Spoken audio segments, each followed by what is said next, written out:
अस कही करत दंडवत देखा, तुरत उठे प्रभु हर्ष विशेषा। दीन वचन सुनी प्रभु मन भावा, भुज विशाल गई हृदय लगावा। अनुज सहित मिल ढिग बैठारी, बोले बचन भक्त भयहारी। कह लंकेश सहित परिवारा, कुशल कुठार वास तुम्हारा। खल मंडली बसौ दिन राति, सखा धर्म निभय कई भांति। मैं जानऊं तुम्हारी सब रीति, अति नय निपुण न भाव अनीति। बरबल बास न रख कर ताता, दुष्ट संग जन देई विधाता। अब पद देख कुशल रघुराया, जो तुम कीन जान जन दाया। तब लग कुशल न जीव कहूँ, सपने मन विश्राम। जब लग भजत न राम कहूँ, सोख धाम तज काम। सियावर राम जय जय राम, मेरे प्रभु राम जय जय राम। श्री राम जय राम जय जय राम। शबन सुजस सुनाए हूँ। प्रभु भंजन भव भीर, त्राहि त्राहि आरथ हरन। सरन सुपद रघुवीर। विभीषण भगवान के शरण में पहुँचे हैं, भगवान का आश्रय लिया है, निवेदन कर रहे हैं। शबन सुजस सुनायम, प्रभु आपका सुयश सुन के मैं आपके चरणों तक पहुँच पाया हूँ। आप कैसे हैं? प्रभु भंजन भव भीर। आप ये जो भव की पीड़ा है, भव का जो भय है, जो मनोकल्पित भय है, भव कोई भयदायक नहीं है। भव परमात्मा का ही स्वरूप है। परमात्मा के अतिरिक्त किंचित मात्र भी दूसरी सत्ता नहीं है, परंतु परमात्मा को न पहचानने के कारण हम इसको संसार और दुनिया और कुछ कुछ भिन्न भिन्न प्रकार के विश्व, इस प्रकार के संबोधनों से संबोधित करते हैं। वास्तविक में है ये परमात्मा ही, क्योंकि परमात्मा के अतिरिक्त कुछ दूसरी सत्ता है ही नहीं, है ही नहीं। परमात्मा अद्वितीय ब्रह्म है। तो जगत का भय क्यों पैदा होता है? परमात्मा को न जानने के कारण। विभीषण बहुत महत्वपूर्ण बात कह रहे हैं कि भगवान का सुयश सुनने से भगवान के चरणों में विश्वास होता है। अगर भगवान के सुयश को हम जानेंगे ही नहीं, जाने बिन न होई प्रतीति, कैसे विश्वास होगा? किसी को हम जानते ही नहीं है तो उसके विषय में विश्वास नहीं होता, और जब तक किसी के प्रति विश्वास नहीं है तब तक उसके प्रति प्रीति नहीं होती है। और अगर प्रीति नहीं है तो भक्ति होने का तो प्रश्न ही खत्म हो जाता है। प्रीति ही जब पराकाष्ठा पे पहुंचती है तो भक्ति बन जाती है, भक्ति बन जाती है। परमात्मा के साथ जब वो जुड़ जाती है प्रीति, तो भक्ति बन जाती है। तो एक साधन है ये, संतों के द्वारा बिन सत्संग न हरि कथा। हरि कथा जो है, परमात्मा के चरित्र जो है, बिना संतों के द्वारा प्राप्त नहीं होता है। क्योंकि अन्य लोग जो हैं भगवत चरित्र के साथ अपने अभिमान और अहंकार को भी प्रदर्शित करेंगे। हम कुछ हैं, हम कुछ विशिष्ट हैं, समाज में हमारी कुछ प्रतिष्ठा हो, लोग कहें कि अमुक व्यक्ति बहुत अच्छी कथा कहता है। अरे भगवान का सुयश गाना चाहिए, ना कि अपनी महत्ता को दिखाने के लिए भगवान का चरित्र कहा जाए। संत जो हैं, सत के ऊपर अनुसार बिंदी आने से संत शब्द बन जाता है। अर्थात सत को जब एक मणि, बिंदी मतलब मणि रख दी जाती है, उसके ऊपर एक छत्र, एक मुकुट मणि, जैसे मुकुट में मणि लगा दी गई, इस प्रकार से तो वो संत बन जाता है। सत से ही संत बन जाते हैं। तो कहा जा रहा है संतों के द्वारा भगवान का सुयश सुनने को मिलता है। संत निरर्थक चर्चा नहीं करते, व्यर्थ की बकवाद नहीं करते, समय का दुरुपयोग नहीं करते। संत जब भी कहते हैं हरि कथा ही कहते हैं, क्योंकि संसार की जितनी भी चर्चाएं हैं वो सब एक व्यथा है। संसार की चर्चा नहीं, परमात्मा की चर्चा होनी चाहिए।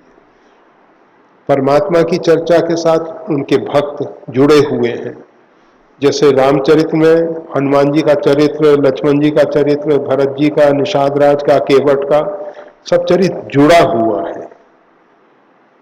केवट के चरित्र में भगवान का चरित्र, निषाद के चरित्र में भगवान का चरित्र, मतलब भक्त के चरित्र में भगवान का चरित्र है, भगवान के चरित्र में भक्त का चरित्र है, जुड़े हुए हैं।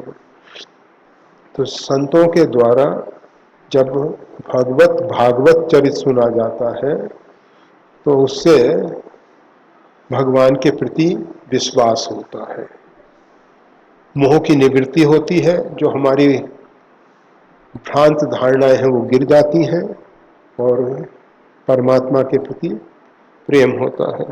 तो कह रहे हैं शबन सुजस सुनायम, श्री आंजनेय के मुखारविंद से, श्री हनुमान जी के मुखारविंद से विभीषण ने भगवान का सुयस सुना है। कहते हैं त्राहि त्राहि आरत हरन शरण सुखद रघुवीर, अपने शरणागत भक्तों को सुख देने वाले, अपने शरणागत भक्तों की आर्त को, कष्ट को हरण करने वाले, हे रघुवीर रक्षा कीजिए, रक्षा कीजिए। त्राहिमाम त्राहिमाम, रक्षमाम रक्षमाम, मतलब रक्षा कीजिए प्रभु, रक्षा कीजिए। किससे रक्षा कीजिए?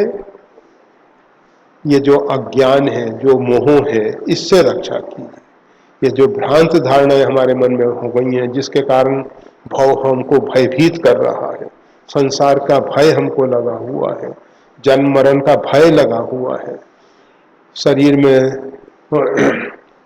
रुग्ण इत्यादि हो जाएंगे, रोगी हो जाएंगे, ये हो जाएंगे, ये हो जाएंगे, ये सब भय, निरर्थक भय है, निरर्थक।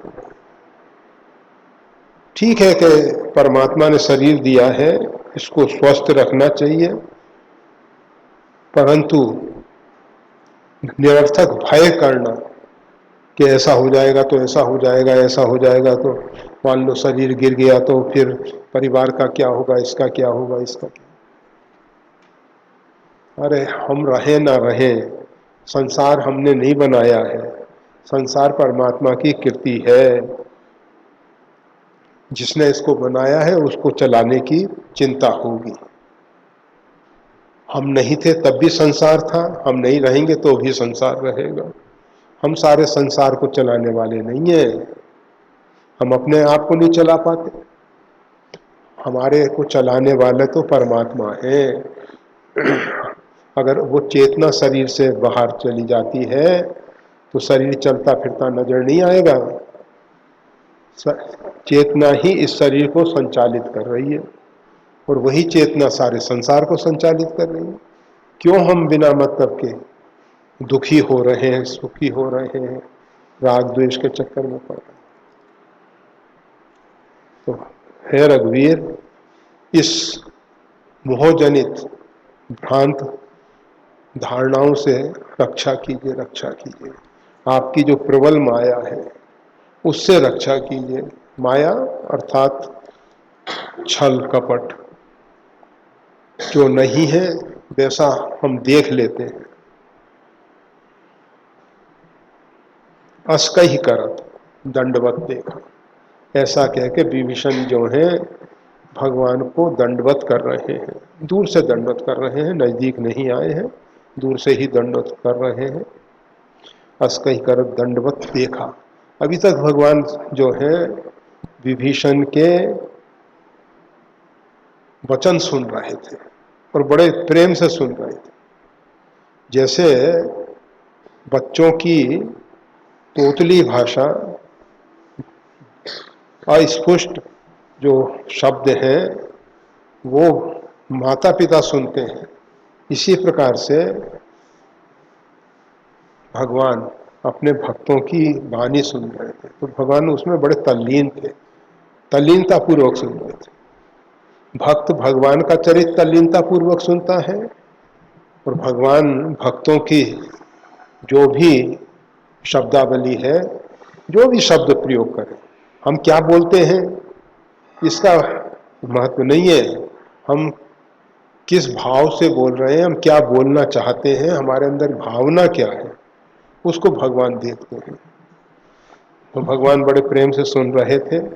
जब विभीषण दंडवत किए तो भगवान ने देखा, दंडवत करत दंडवत देखा, और जैसे ही वो भूमि पे साष्टांग प्रणाम करने के लिए गिरे, तुरंत उठे प्रभु हर्ष निकेता, श्री राम, तुरंत उठे प्रभु हर्ष विशेषा।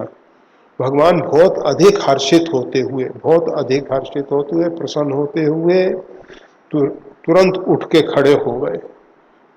जैसे कोई भी सम्मानीय व्यक्ति आता है तो हम उठ के उसको सम्मान देते हैं, उसका सम्मान करते हैं। भक्त अपने भक्तों का आदर करते हैं, सम्मान देते हैं। उठ के खड़े हो गए भगवान, तुरंत उठे, तत्काल उठ के खड़े हो गए। यह है भगवान की महत्ता, यह है भगवान का बड़प्पन। भक्तों के लिए खड़े होकर आदर दे रहे हैं। कौन ऐसा स्वामी होगा जो अपने सेवकों को, और वो तो शत्रु का भाई है, स्पष्ट बता दिया गया है, नाथ दशानन कर में भ्राता, निश्चर वंश, परिचय पूरा दे दिया है कि मेरा वंश भी अच्छा नहीं, मेरे संग भी अच्छा नहीं, और मेरी बुद्धि शरीर कुछ भी अच्छा नहीं। फिर भी भगवान तुरंत उठे प्रभु हर्ष विशेषा, हर्षित होके कि देखो राक्षसों के बीच में रहते हुए भी इन्होंने अपनी किस प्रकार से सुरक्षा की है। विधिवत सुजन कुसंगत पर, प्रारब्ध कुछ ऐसा होता है जिसके कारण कभी कभी सज्जनों को, संत जनों को, महापुरुषों को कुसंग के बीच में पड़ जाना पड़ता है। मान लो आप ट्रेन में कहीं यात्रा कर रहे हैं, आप भले ही संत हैं, सज्जन हैं, परंतु अब दुष्ट उस ट्रेन में बैठे हैं तो बीच में पड़ना ही पड़ेगा ना। किसी भी यान से, चाहे वायुयान से यात्रा कर रहे हो या अन्य किसी से यात्रा कर रहे हो सकता है कुसंग के बीच में से गुजरना पड़े, निकलना पड़े, रहना पड़े, परंतु हनि मन सम निज गुण अनुसार है। जिस प्रकार से सर्प की मणि सर्प में रहती है, परंतु सर्प के प्रभाव से अछूती रहती है, उसी प्रकार से संत जन जो हैं, सज्जन जो हैं, अपनी सुरक्षा करते हैं। तो भगवान को हर्ष है कि देखो मेरे भक्त किस प्रकार से कुसंग में भी अपनी रक्षा, अपने विचार को पवित्र बनाए हुए हैं। मन को नहीं बिगड़ने दिया इन्होंने, बुद्धि को नहीं बिगड़ने दिया। इनका मन और बुद्धि इनके बस में है, ये उनके बस में नहीं हो गए। भगवान को बड़ा हर्ष हुआ है और तुरंत उठे हैं। दीन वचन सुनी प्रभु मन भावा। भगवान को इस प्रकार की जो दीन वाणी है सुनने में बहुत अच्छी लगती है, अच्छी लगती है। देखते हैं भगवान जब देखते हैं कि भक्त के मन में अहंकार आ गया, अभिमान आ गया, तो भगवान को बुरा लगता है। क्यों बुरा लगता है? कि इसके द्वारा इसका पतन हो जाएगा। भगवान नहीं चाहते कि भगवान के भक्तों का पतन हो। इस हेतु भगवान को जब अभिमान से युक्त वाणी सुनते हैं तो अच्छा नहीं लगता है, अच्छा नहीं लगता। और जब भगवान दीन कार्पण्य युक्त वाणी सुनते हैं तो भगवान को अच्छा लगता है। प्रभु मन भावा, मन में भा जाता है। कि ये भक्त अब गिरेगा नहीं, इसका पतन नहीं। ये बात भगवान को बहुत अच्छी लगती है कि उनके भक्त का पतन नहीं, उनका भक्त गिरे नहीं। भुज विशाल गई हृदय लगावा, भगवान ने अपनी विशाल भुजाओं से उठा के उनको हृदय से लगा लिया। ऐसा नहीं कि हाथ बहुत दूर तक फैला दिए, लंबे हाथ, ऐसा भूल के नहीं सोचना। अगर ऐसा करके खींच के लाएंगे तो विभीषण घिसेटते हुए आएंगे। तो ये कल्पनाएं करना कि भगवान की भुजा विशाल है तो तुरंत हाथ वहां से बढ़ा के खींच लिया, ऐसा करेंगे क्या भगवान? पर लोग कल्पना करते हैं कि भुज विशाल गई हृदय लगावा, भगवान ने तुरंत अपनी विशाल भुजाओं से उठा लिया। अरे विशाल भुजा से उठाया ये बात सही है, क्या भगवान उसकी तरफ आगे नहीं बढ़ सकते? अरे भक्त एक कदम आगे बढ़ता है तो भगवान भी एक कदम आगे बढ़ जाते हैं। परंतु भक्त का कदम सीमित और उस परमात्मा का एक कदम कितना बड़ा हो सकता है, इसकी कोई कल्पना नहीं की जा सकती। वामन अवतार में एक कदम में संपूर्ण त्रिलोकी नाप लिया, बताओ।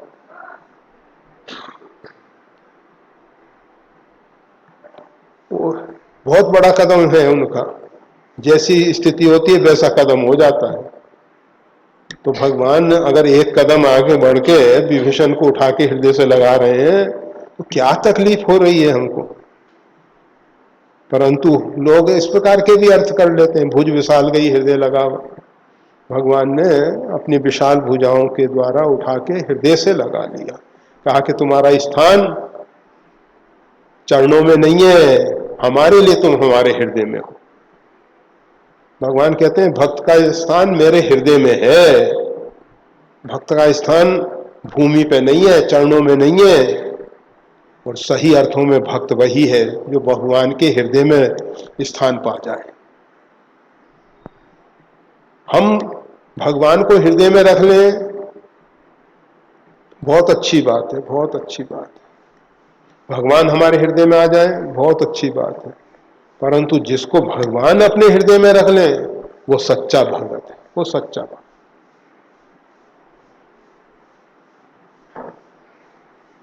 अनुज सहित मिलडिग बेटारी फिर अपने भाई के साथ मिले हैं, विभीषण से मिले हैं, परिचय कराया कि मेरा अनुज है लक्ष्मण।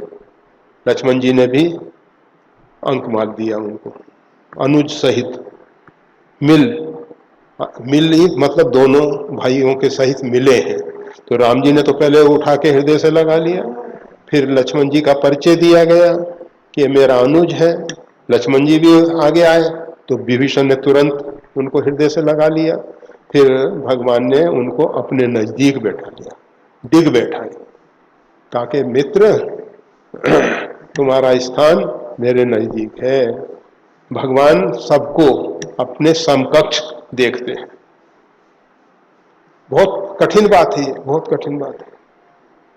हमारी दृष्टि में कोई हमसे ज्यादा श्रेष्ठ दिखाई देता है, कोई कोई, बहुत कम लोग हमसे ज्यादा श्रेष्ठ दिखाई देते हैं, परंतु दिखाई देते हैं, और कुछ निकृष्ट दिखाई देते हैं।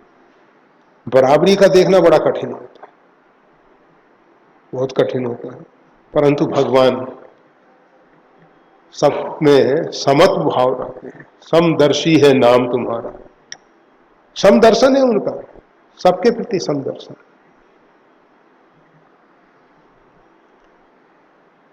तो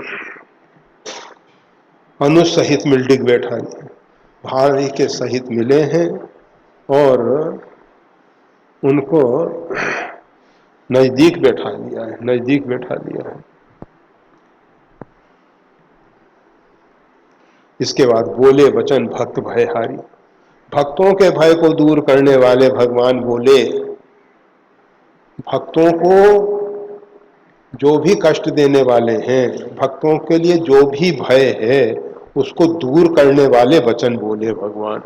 बोले वचन भगत भयहारी, भक्तों के भय को दूर करने वाले वचन भगवान बोल रहे हैं। सबसे पहला संबोधन विभीषण के प्रति भगवान का है, कह लंकेश सहित परिवारा। विभीषण तो अपने परिवार को छोड़ के चले आए। जब भक्त सबकी ममता छोड़ के भगवान के चरणों का आश्रय ले लेता है तो भक्त की चिंता भगवान को होती है, फिर भगवान को उसकी चिंता होती है। तो कह लंकेश सहित परिवार, विभीषण को लंकेश कहा कि अब लंका का राजा रावण नहीं रहा, अब तुम हो गए हो। अर्थात रावण की आयु समाप्त, रावण के अनुयायी, रावण के अनुचर, सबका काल पूरा, अब तुम्हारा समय आ गया है, तुम्हारा समय आ गया है, कह लंकेश। तो इस प्रकार से लंकेश कहकर संबोधन किया और फिर कुशल पूछ रहे परिवार की, क्योंकि विभीषण तो परिवार को छोड़ के चले आए हैं, इसलिए अब भगवान को चिंता है। अगर हम भगवान की शरणागति स्वीकार करते हैं तो भगवान जो हैं हमारे जो भी परिवार वाले हैं उनकी चिंता वो करेंगे। नरसिंह मेहता के परिवार की चिंता कौन करता है? भगवान करते हैं। भगवान को अपने भक्तों के परिवार की चिंता होती है, तो भगवान पूछ रहे हैं कुशल कुठार बास तुम्हारा। श्री राम, कह लंकेश सहित परिवारा, कुशल कुठार बास तुम्हारा। आपके परिवार की कुशलता और आपका बास तो बड़े गलत स्थान पे, कुठार अच्छा स्थान नहीं है वो। खल मंडली बसो दिन राती, मतलब राक्षसों के बीच में रहना पड़ता है, ये तो अच्छी जगह नहीं है। वही बात कह रहे हैं, खल मंडली बसो दिन राती, दिन रात 24 घंटे उन्हीं के बीच में। ये नहीं कि एक आध घंटे कभी उनके बीच में जाना पड़ गया मजबूरी में, 2-4 घंटे नहीं, दिन रात उनके बीच में ही रहना पड़ता है। खल मंडली, खल की मंडली जो मंडलाकार, मतलब चारों तरफ से घेरे हुए है, मंडल, मंडल के मध्य में हम खल मंडली बसो दिन राती, दिन रात खल मंडली के बीच में रहना पड़ता है। अब सोचो, चारों तरफ खल ही खल है, बीच में। हनुमान जी को यही तो आश्चर्य हुआ, लंका निश्चर निकर निवासा, लंका जो है राक्षसों का निवास स्थान है, यहां कहां सज्जन कर वासा, इनके बीच में सज्जन कैसे आ गया? और ये सज्जन है तो बहुत शक्तिशाली सज्जन होगा जो इतने दुर्जनों से अपनी रक्षा कर रहा है, नहीं तो ये रक्षा कैसे करता होगा? इतना शक्तिशाली होगा। अगर कोई बर्फ में रहता है तो ठंडी सहन करने की उसमें कितनी शक्ति होगी, तभी तो ठंडी सहन कर पाता है ना। कोई भयंकर गर्मी में रहता है तो उसमें गर्मी सहन करने की शक्ति होगी। इसी प्रकार से दुष्ट की मंडली के बीच में कोई रहता है तो उसमें उतनी सामर्थ्य होगी जो दुष्ट मंडली उसका कुछ नहीं बिगाड़ सके। खल मंडली बसो दिन राती, सखा धर्म निभाए के भांति। हे सखा, आप अपना भागवत धर्म कैसे निभा पाते हो? वर्णाश्रम धर्म तो निभा भी लोगे, परंतु भागवत धर्म निभाना बड़ा कठिन होता है। वैष्णव धर्म निभाना बहुत कठिन होता है। जहां सबके आहार विहार इस प्रकार के हैं, उसमें आप अपने शुद्ध सात्विक आहार को लेते हुए कैसे रहते हो? कैसे रहते हो? सखा धर्म निभाए के भांति। आपका जो वैष्णव धर्म है, आपका जो भागवत धर्म है, आपका जो भक्त धर्म है, वो कैसे निर्वाह होता है? वो कैसे निर्वाह होता है? समाज को मालूम पड़े कि ऐसी कठिन क्लिष्ट परिस्थितियों में विभीषण किस प्रकार से रहते हैं। भगवान ने कहा कि ठीक है ठीक है, विभीषण बोलने के लिए कोशिश कर रहे हैं, शब्द नहीं आ रहे हैं, तो भगवान ने कहा ठीक है, मैं जानूं, मैं सब जानता हूं, जवाब देने की जरूरत नहीं, उत्तर देने की जरूरत नहीं, मैं जानता हूं, मैं जानूं तुम्हारी सब रीति, मैं आपकी सब रीति को जानता हूं। क्या है? अतिनय निपुण, आप नीति में बहुत निपुण हो, आप नीति में बहुत समझदार हो, चतुर हो, और भाव अनीति, और आपको अनीति अच्छी नहीं लगती है, न भाव मतलब अनीति आपको अच्छी नहीं लगती है। मैं जानता हूं आप अत्यंत नीति वाले हो और आपको अनीति जो रावण कर रहा है, रावण के अनुचर कर रहे हैं, वो अनीति आपको अच्छी नहीं लगती है और आपने नीति की बात की तो उसका दुष्परिणाम रावण ने आपको पद प्रहार करके लंका से बाहर भेजा। मैं जानू, भगवान कहते हैं मैं जानता हूं तुम्हारी सब रीति अति नय निपुण भावनी थी, बरबल बास नरक कर ताता, दुष्ट संगजन देई विदाता। हे तात, नरक में वास करना अच्छा है, बरबल बास नरक कर ताता, दुष्ट संग जन दे विदाता, दुष्टों का संग भगवान ना दे, विदाता ना दे, वही अच्छा है, वही अच्छा है। क्यों? नरक में वास करना अच्छा है, दुष्टों का संग अच्छा नहीं। क्यों? नरक में नवीन पाप करने की स्वतंत्रता नहीं। नरक में व्यक्ति नए पाप नहीं कर सकता और पाप का क्षय होता है, वहां पाप घटता है। और दुष्टों के संग में नवीन पाप बनता है और पुण्य का क्षय होता है। तो दुष्ट संग जन दे विधाता, दुष्टों का संग ना दे विधाता। हम सबके लिए भगवान का आदेश है कि दुष्टों का संग मत करो, इससे तुम नवीन पाप में रत हो जाओगे और तुम्हारा पुण्य क्षय हो जाएगा, पुण्य का क्षय। इससे नरक में रहना अच्छा है, नरक में रहना अच्छा है। पाप का क्षय होता है, नवीन पाप हो नहीं सकता। अच्छा है ना नरक का वास। तो बरबल वास नरक करताता, दुष्ट संग जन दे विधाता, विधाता दुष्टों का संग ना दे बस। अब पद देख, अब विभीषण, भगवान ने जो कुशल पूछी थी उसका जवाब अब दे रहे हैं, अब दे रहे हैं। जब भगवान ने बताया कि शम भगवान ने सब कुछ कह दिया है, इसलिए अब विभीषण बोलने के लिए तैयार हो गए हैं, बोल पा रहे हैं। अब पद दे कुशल रघुराया, जो तुम कीन जान जन दाया। अब आपके चरणारविंद को देख के सब प्रकार से कुशल है भगवान।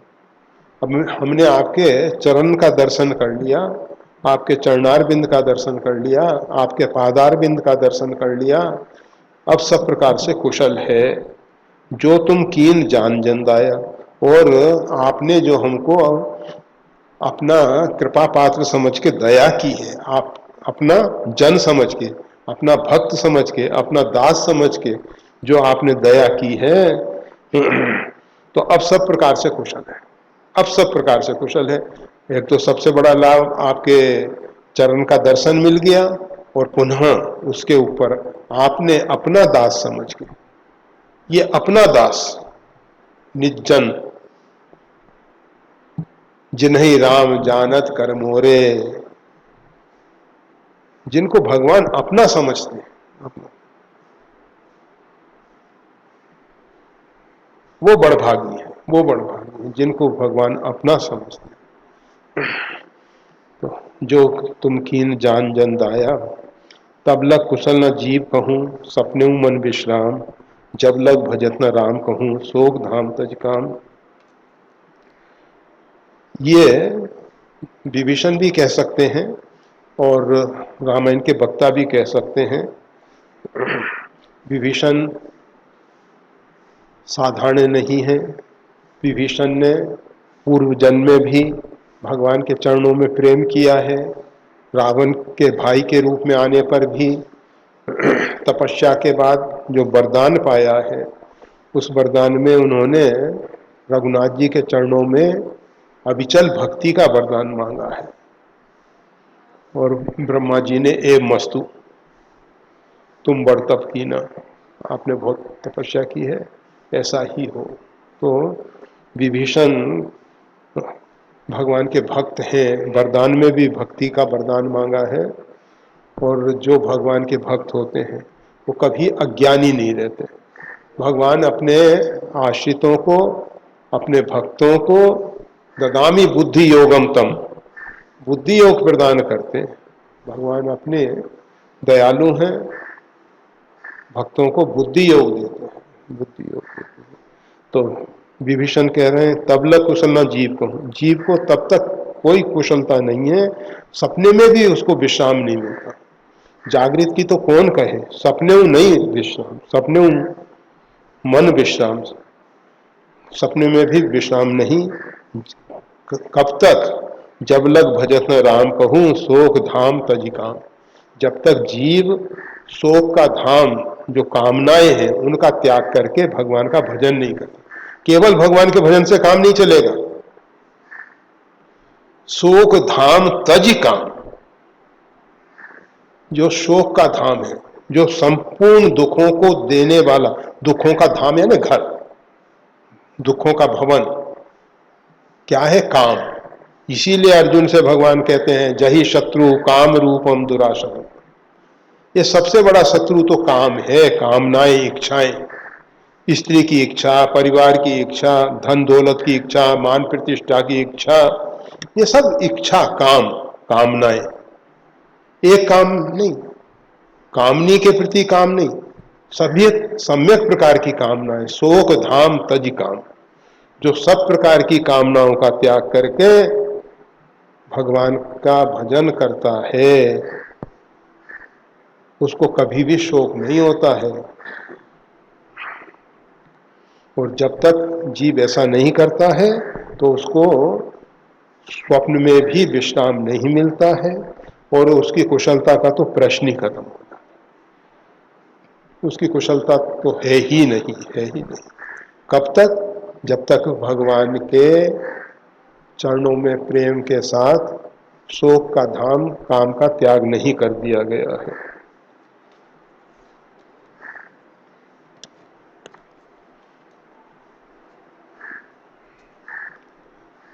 जब शोक धाम काम हमारे अंदर रहता है ना, तो उसके क्या क्या दुष्परिणाम आते हैं। तब लगी हृदय बसत खल नाना, ये जो नाना प्रकार के दुष्ट हैं वो हमारे हृदय में वास करने लग जाते हैं। जहाँ भगवान का वास होता है तो दुष्ट भाग जाते हैं।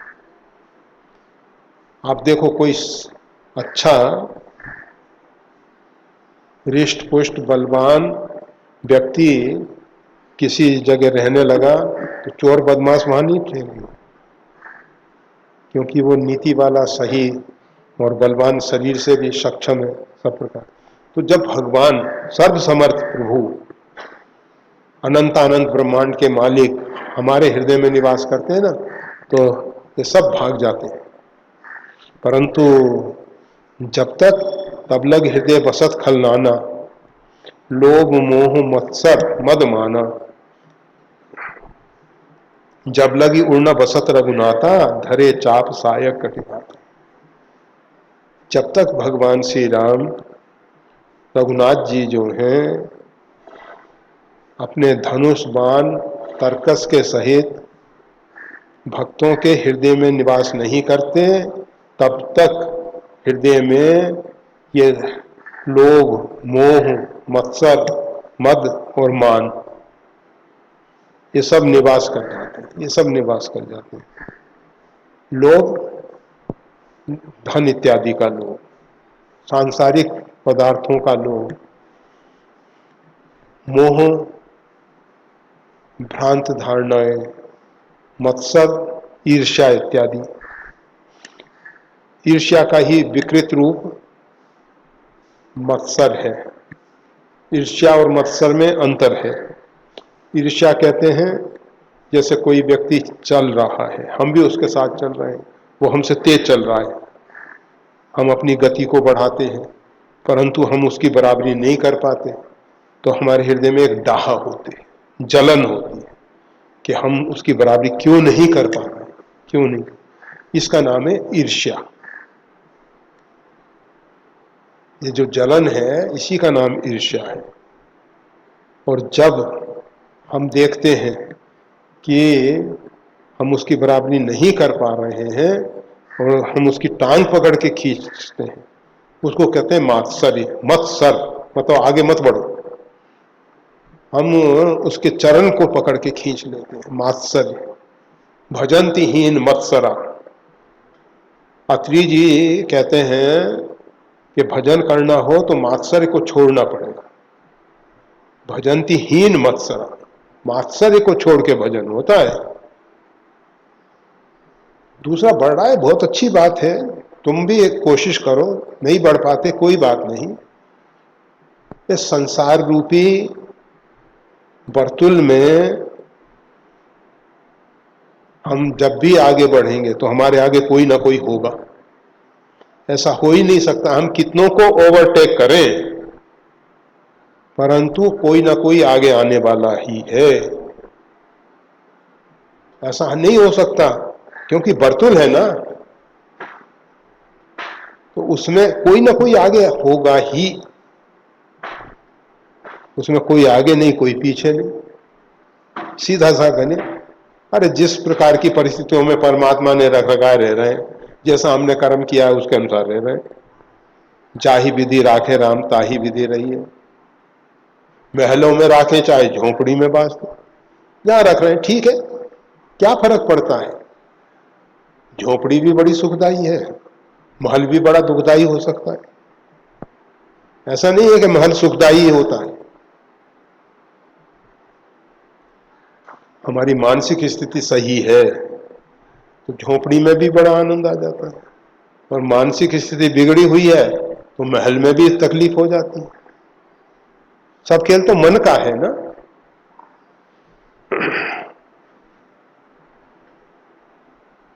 तो कहते हैं जब लगी उड़ना बसत रघुनाथा, धरे चाप सायक कटी भाता।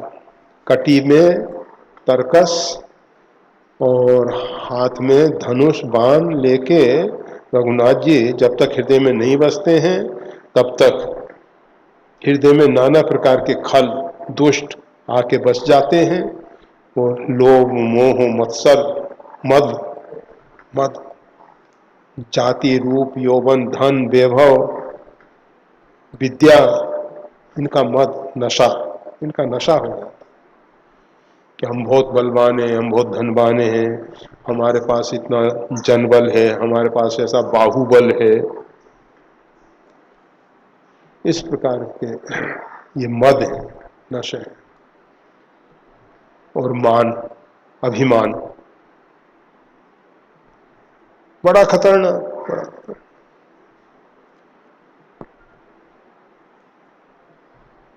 हम नेत्रों से देख के मन को बिगाड़ लेते हैं, घ्राण से गंध लेके, जिह्वा से स्वाद लेके मन को बिगाड़ लेते हैं, श्रवण से प्रशंसा सुन के मन को बिगाड़ लेते हैं। कोई हमारी प्रशंसा करता है श्रवण से, सुनी हमने और हम हो गए कि हाँ हम बहुत बड़े हैं जी। चार व्यक्तियों ने अपना उल्लू सीधा करने के लिए किसी की जेब खाली करनी है, उसकी प्रशंसा कर दो,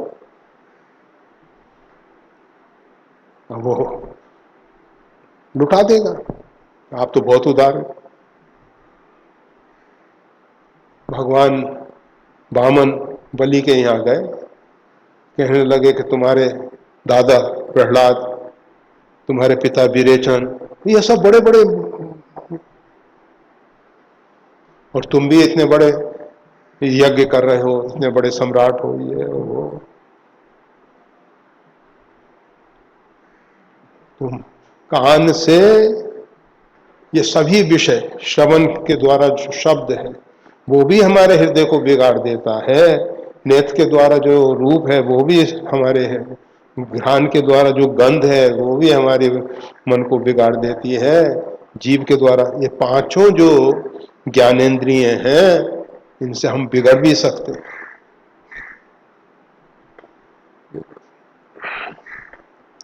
मोह मद माना जब लगे उनावसत रघुनाथा, धरे चाप सायक कटिभाता, ममता तरुण तमी अंधियारी। और ये जो ममता रूपी तरुण अंधेरी रात है, ये ममता रूपी जो तरुण अर्थात प्रथम और द्वितीय प्रहर की रात,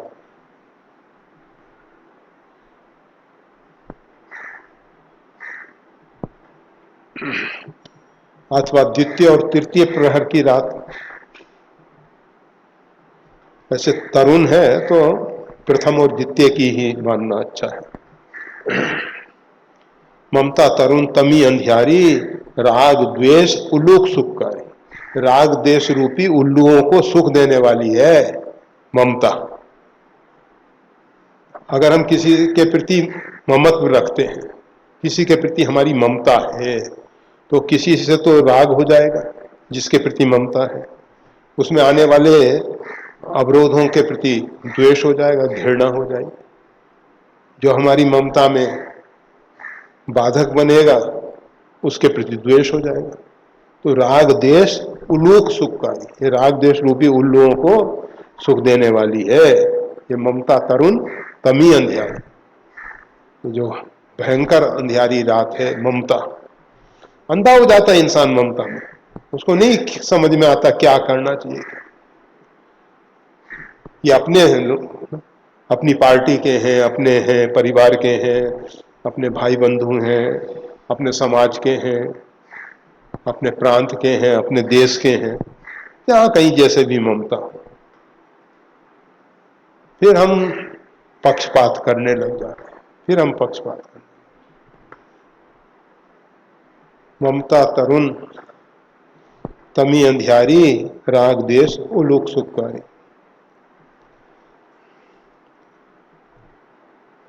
तब लग बसत जीव मन माही, जब लगी प्रभु प्रताप रवि नाही।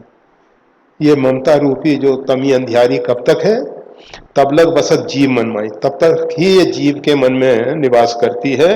जब लगी प्रभु प्रताप रवि नाही, जब तक सूर्योदय नहीं हुआ तभी तक ये अंधियारी रात रहती है, तभी तक उल्लू जो है प्रभावशाली है। और जब सूर्य का प्रकाश हुआ उल्लू इत्यादि छिप जाएंगे कहीं जाके। तो ये राग द्वेष रूपी उल्लू छिप जाते हैं, ममता रूपी तमी अंधियारी रात दूर हो जाती है। कब? जब प्रभु का प्रताप रूपी सूर्य उदय होता है। भगवत प्रताप रूपी सूर्य के उदय होने पर ये सब अपने आप छिप जाते हैं। अब मैं कुशल मिटे भय भारे। अब मेरी सब प्रकार, भगवान ने पूछा था ना कुशलता के विषय में, तो अब कह रहे हैं अब मैं कुशल, मिटे भय भारे, जितने भी भारी से भारी भय थे सब दूर हो गए, देख राम पद कमल तुम्हारे। प्रभु आपके चरणारविंद का दर्शन हो गया, आपके चरण का दर्शन हो गया, तो अब सब भय मेरे मिट गए।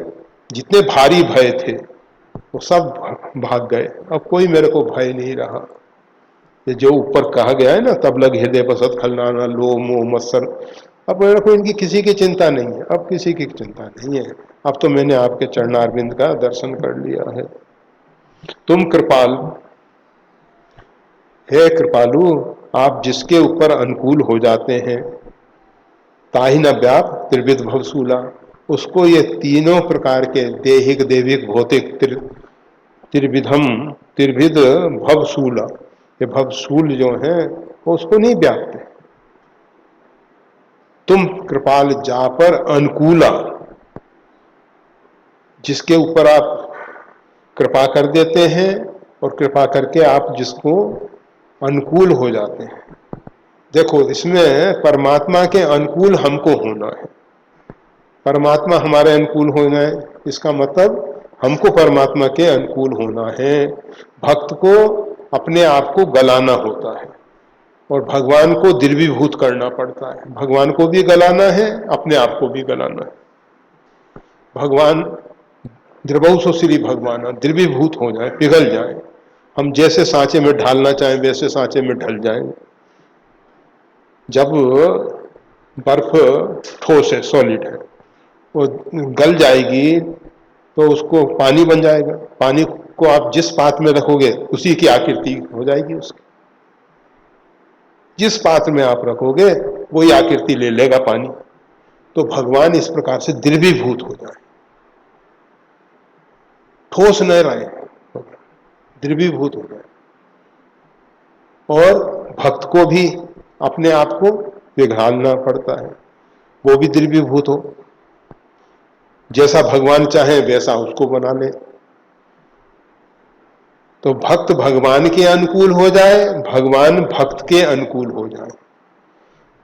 तुम कृपाल जा पर अनुकूला, ताहि न व्याप त्रिविध भवसूला। बस फिर तो तीनों ताप दूर हो गए, देहिक, देविक, भौतिक त्रिताप जो है, आदि भौतिक, आदि देविक, आध्यात्मिक, तीनों प्रकार के ताप दूर हो जाते हैं। मैं निश्चर अति अधम स्वभाव, अभी भीषण कह रहे हैं कि प्रभु मैं तो राक्षस हूं, मेरा तो बहुत अधम स्वभाव, बहुत अधम स्वभाव, शुभ आचरण की नहीं कहूं, स्वभाव से ही हम राक्षस हैं। राक्षसों के हृदय में दया होती नहीं, दया बिना धर्म नहीं होता। भूखे व्यक्ति पे दया आएगी तभी तो हम उसको भोजन कराएंगे। कितने रोगी, कितने विद्या से के अभाव में परेशान, कितने चिकित्सा के अभाव में परेशान, कितने आवासीय व्यवस्थाओं के अभाव में परेशान, हमको दया नहीं आती। तो बिना दया के धर्म नहीं है।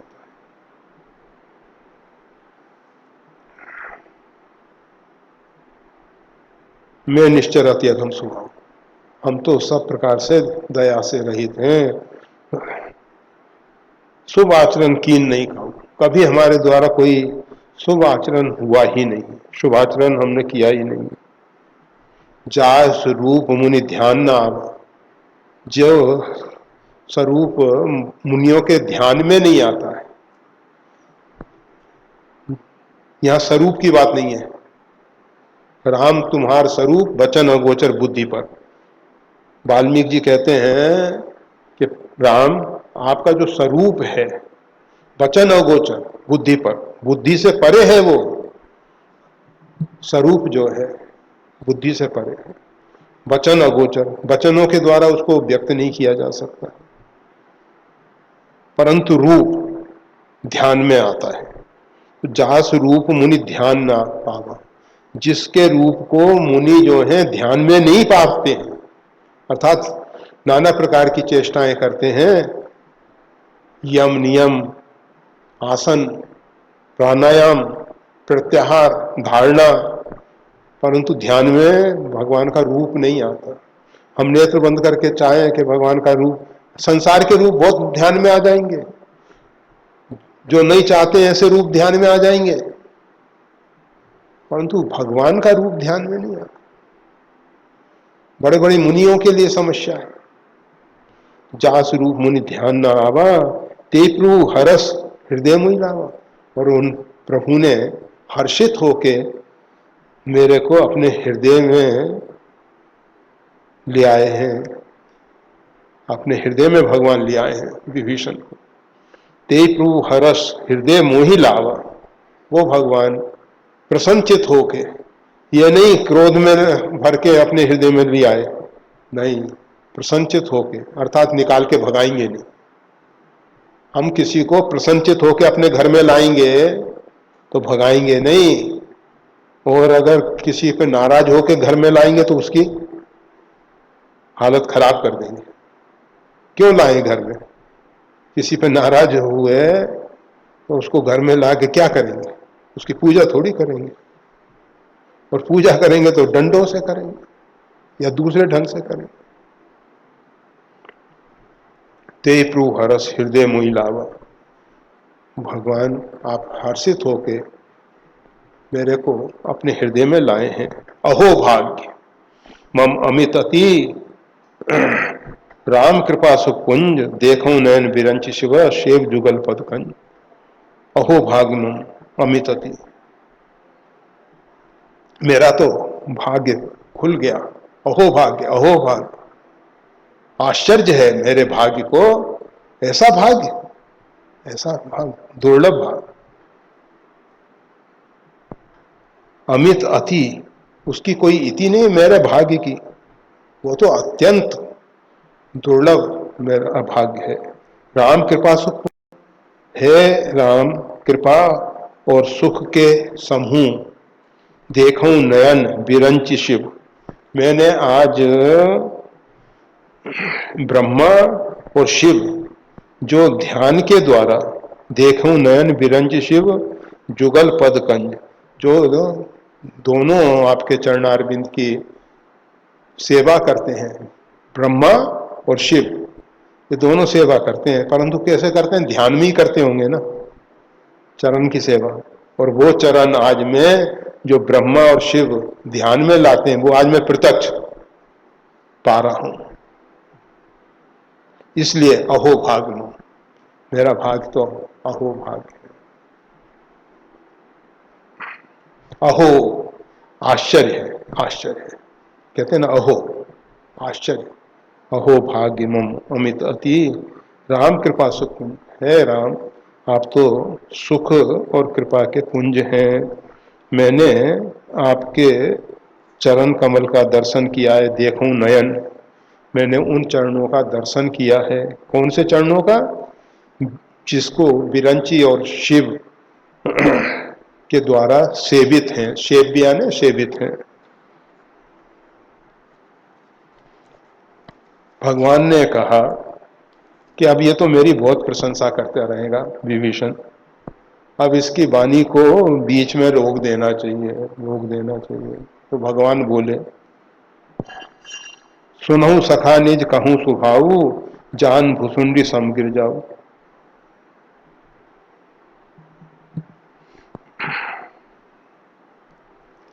जो नर हुई चराचर दो, सुनहु सखा निज कहूं सुभाऊ। हे सखा, मैं अपना सुहाव कहता हूं। इस सुहाव को कौन कौन जानता है? जान भुसुंडी, कहा भुसुंडी जी जानते हैं मेरे सुहाव को। कौन जानते हैं? भगवान शंकर जानते हैं। और गिर जाऊं, और पार्वती जी भी जानती हैं। पार्वती जी कुछ तो प्रत्यक्ष देखी हैं, कुछ भगवान शंकर से सुन के जानती हैं। और शंकर जी स्वयं देखे भी हैं और उसके विषय में कहते भी हैं और सुनते भी हैं। राम जी के स्वभाव के विषय में राम कथा सुनते हैं शंकर जी, राम कथा के रचयिता हैं शंकर जी, और राम जी की लीलाओं में सम्मिलित होते हैं शंकर जी। तो इसी प्रकार से भुसुंड जी, वो भी राम कथा कहते भी हैं, राम कथा सुनते भी हैं। लोमश जी से उन्होंने राम कथा सुनी है और शम कथा कहते हैं, गर्भ जी इत्यादि उनसे सुनते हैं और भगवान की लीलाओं में सम्मिलित होते हैं। 5 वर्ष तक की अवस्था में जब राम जी अयोध्या में रहते हैं तब तक वो रहते हैं। तो जान भुसुंडी सम गिर जाओ, भगवान कह रहे हैं कि ये सब मेरे स्वभाव को जानते हैं। सुनो सखान, जो नर हुई चराचर द्रोही, अगर कोई व्यक्ति चराचर का भी द्रोही क्यों ना हो, जैसे रावण चराचर द्रोही है, चर और अचर, जड़ और चेतन, संपूर्ण सृष्टि में विभाजन किया जड़ और चेतन के रूप में, ये जड़ है ये चेतन है, संपूर्ण सृष्टि आ गई। तो जो नर होई चराचर द्रोही, जो नर अगर चराचर का द्रोही भी है, आवे सभय शरण तक मोह, अगर भयभीत होके मेरी शरण स्वीकार करता है, मेरी शरण में आता है, तजमद मोह कपट छल नाना। परंतु शरण में आने का मतलब कैसे आना है? तो कहते हैं तजमद मोह कपट छल नाना, नाना प्रकार के छल छोड़ दे, कपट छोड़ दे, मोह छोड़ दे, मद छोड़ दे।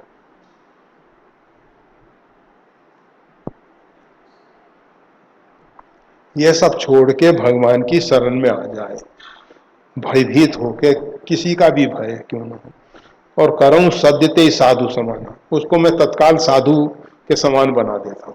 सद्य मतलब तत्काल, विलंब नहीं होता, तत्काल उसको साधु के समान बना देता हूं।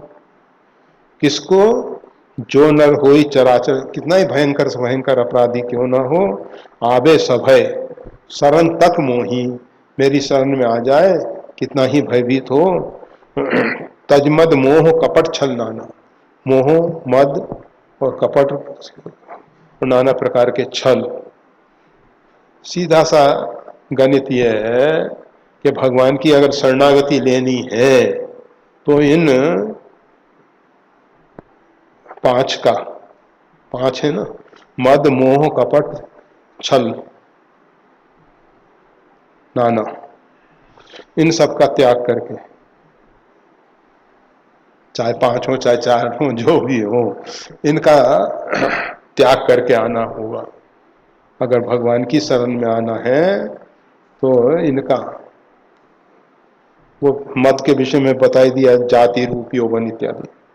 मोहों के विषय में भी कह रखा है, कपट छल खूब जानते हो, करते हो तो जानते ही होगे आप सब, उसके विषय में हम क्या कहेंगे जो उससे परिचित ही नहीं है, वो आप हमसे ज्यादा जानते। तो तजमद मोह कपट छल नाना, करुण सद्यते साधु समाना, उसको मैं तुरंत शीघ्र ही साधु के समान बना देता हूं।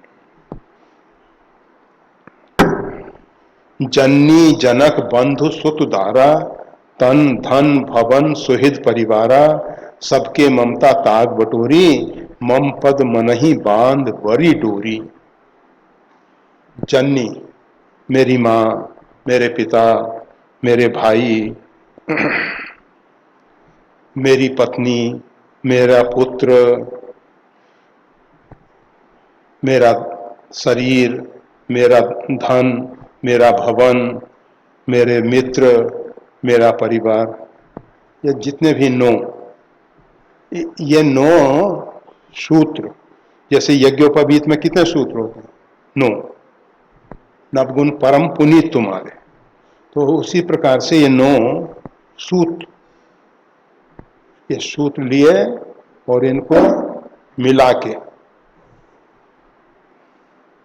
सबके ममता ताग बटोरी, इन सबकी जो ममता है उसके तागों को, उसके सूत्र को बटोर के मजबूत रस्सी बनाओ। जहां जहां ममता के केंद्र हैं उन सब सूतों को लेके इकट्ठा करके एक मजबूत रस्सी बनाओ और उसको क्या करो, मम पद मनहि बांध बरी डोरी, मेरे चरणों से उसको बांध दो। मतलब जो ममता माता में है, जो ममता पिता में है, जो भाई में है, बंधु में है, पुत्र में है, पत्नी में है, तन में है, धन में है, मित्रों में है, उन सबको, सबके ममता, सब ममता को, ममता के जितने भी ताग हैं, तार हैं, उन सबको बटोर के एक मजबूत रस्सी बना के भगवान के चरणों में बांध दो। समदर्शी इच्छा कछु नहीं, सबके प्रति समत की भावना, ये समत की भावना जरा समदर्शी, पंडिता समदर्शिना, पंडित समदर्शिन है, परंतु पंडित समवर्तना नहीं का, समवर्तन नहीं। माता के साथ माता का व्यवहार होगा, पिता के साथ पिता का व्यवहार होगा, भाई के साथ भाई का होगा, बहन के साथ बहन का होगा, पत्नी के साथ पत्नी का होगा। हमारे शरीर के प्रति समदृष्टि है कि शरीर हमारा है, सभी अंग हमारे हैं, परंतु वो भोजन मुख से ही करेंगे ना, ऐसा तो नहीं कान में रखेंगे।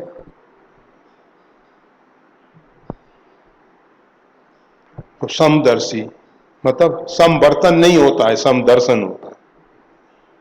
वो गीता में श्लोक में कहा गया है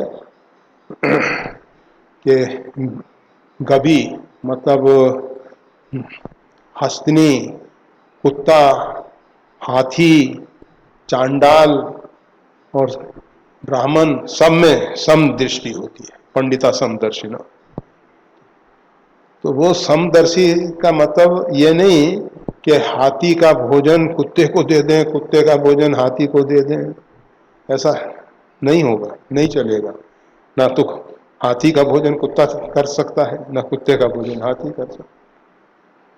इसी प्रकार से चांडाल और ब्राह्मण, इनका भी एक दूसरे के साथ नहीं चले, परंतु समदर्शी, सब में एक ही आत्मा है, सब में एक आत्मा है। और ये सब में एक विद्युत काम कर रही है, उपकरण अपने अपने ढंग से काम कर रहे हैं। कहीं प्रकाश, कहीं ताप, हीट, कहीं कूलिंग, मतलब जैसा बिजली तो एक है, सब में सत्ता उस परमात्मा की है।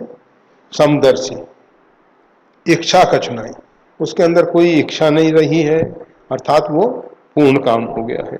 हर्ष शोक भय नहीं मन माही, उसको ना तो किसी उपलब्धि से हर्ष होता है, ना किसी प्रकार की हानि का शोक होता है, ना किसी व्यक्ति से, ना किसी पदार्थ से, ना किसी प्रकार से भय होता है।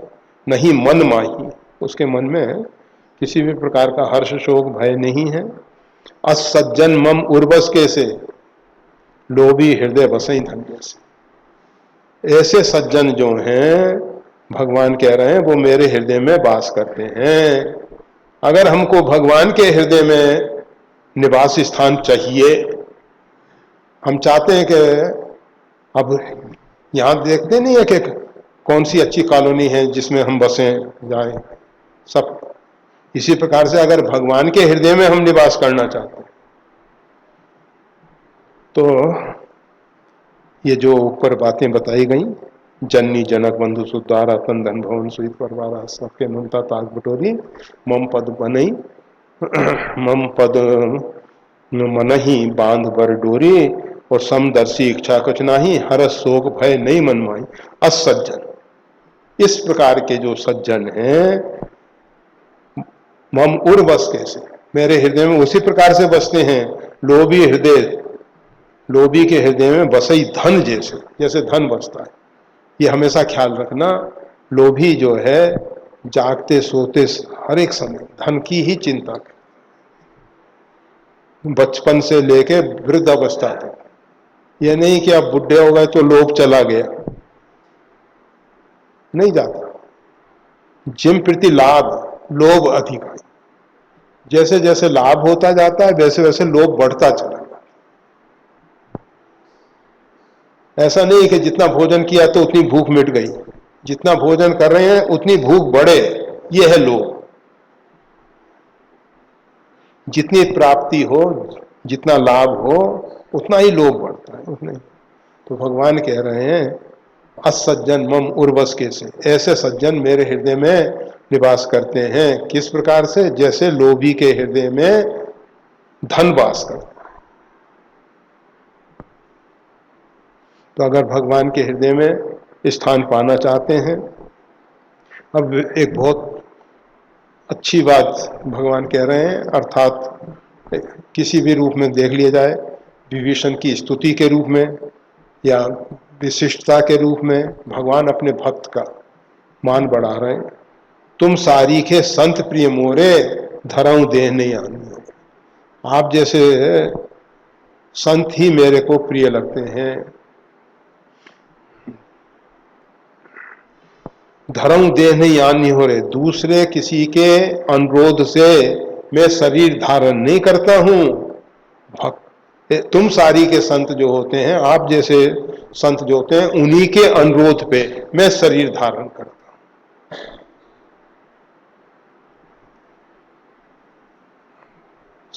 परित्रणाय साधुना, ऐसे साधुओं के आग्रह पे भगवान का अवतार होता है। और भगवान आए, जैसे लाइट हमने चालू की किसके लिए, कि रामायण गीता कुछ पढ़ेंगे, और अंधेरा दूर हो गया। अंधेरे को दूर करने के लिए लाइट नहीं है, लाइट किसके लिए, रामायण गीता पढ़ने के लिए, और अंधेरा अपने आप दूर हो गया। ऐसे ही परित्रणाय साधुनाम विनाशाय च दुष्कृताम, अपने आप हो जाएगा। दुष्कृत जो है अपने आप दूर हो जाएगा, उसको करने की जरूरत नहीं पड़ती। तो तुम सारी के संत प्रिय मोरे, धर्म दे अन्य हो रे, सगुण उपासक परहित निरत नीत दृढ़ नेम, तेनर प्राण समान मम जिनके द्विजपद प्रेम। यहां भगवान जो हैं पंचामृत की बात कर रहे हैं। 5 अमृत कौन कौन से? सगुण उपासना, परहित, निरत, नीति और दृढ़ प्रेम और नेम। नेम तो ये जो है पंचामृत का जो सहारा लेगा, तेनर प्राण सम, तेनर प्राण समान मम जिनके द्विजपद प्रेम।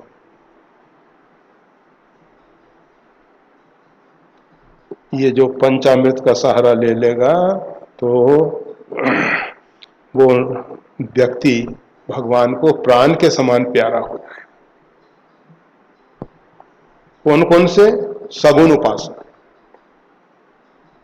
ये सार्वभौम अस्तित्व परमात्मा का स्वरूप है, इसकी उपासना।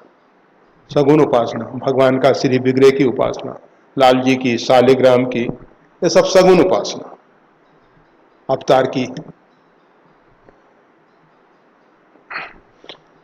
भगवान के विरह, वो भगवान के विग्रह रूपी अवतार की, वो विग्रह अवतार है भगवान, वो भी भगवान का ही स्वरूप है। तो सगुण उपासना, परहित, सदा दूसरों के हित में लगे रहना, निरत, नीति दृढ़, नीति में मजबूती, नियम के पक्के, और द्विजपद प्रेम, और द्विजपद प्रेम, ये पंचामृत है। के जो भी अवलंब लेगा, इन पांचों का जो भी अवलंब लेगा, जिसके जीवन में ये 5 हो जाएंगे, तेनर प्राण समान नो, वो सब रघुनाथ जी को अपने प्राण के समान प्रिय। अगर हम चाहते हैं कि भगवान हमको अपने प्राण के समान प्यारा समझे, तो इन पंचामृत का सेवन करो। और नहीं चाहते हो कि भगवान हमसे दूर रहें, तो इन पंचामृत से विरोध करो। ये 5 अमृत हैं, 5 अमृत हैं। अब आगे नहीं बढ़ेंगे, घबराओ नहीं। बहुत हो गया।